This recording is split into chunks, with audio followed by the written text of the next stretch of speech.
Animals that used to be cryptids, and Cryptid History, November 7th. In 1929, an issue of Montana Wildlife aired a wild story of a peculiar fish that sparked the interest of fishermen across the United States. The story published told the tale of a lake in Montana that was so cold it literally shattered fishing hooks as soon as they touched the water. The only way they were actually able to fish out of this lake was to temper the fishing hooks in fire and quench them in the water of that exact lake. But when they were finally able to start fishing the lake, the trout they pulled out were very different from what they've seen before. How so, you might ask? Because the trout they pulled out were covered in a thick, luxurious blanket of white fur. The problem was, as soon as they pulled the fish out of the water, it exploded. The hair went one way and the meat another. Good news was, they didn't have to actually clean the fish. So later that next spring, they actually came back and began to fish again when the lake had thawed out. Unfortunately, they didn't have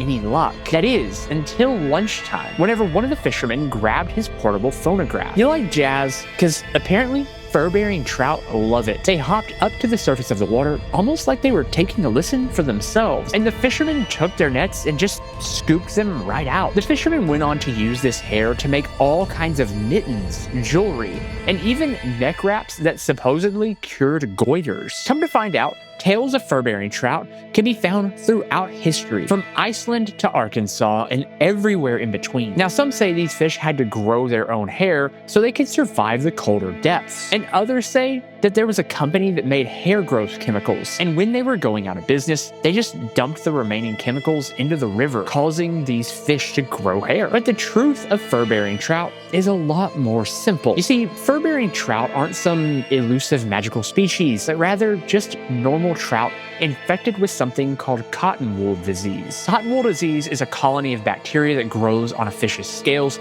creating a fuzzy wool-like appearance. But good news for the fish, it's completely treatable. But I'd still recommend playing some light jazz for your fuzzy friends, even if they're not so fuzzy, because, you know, even fish deserve a little class.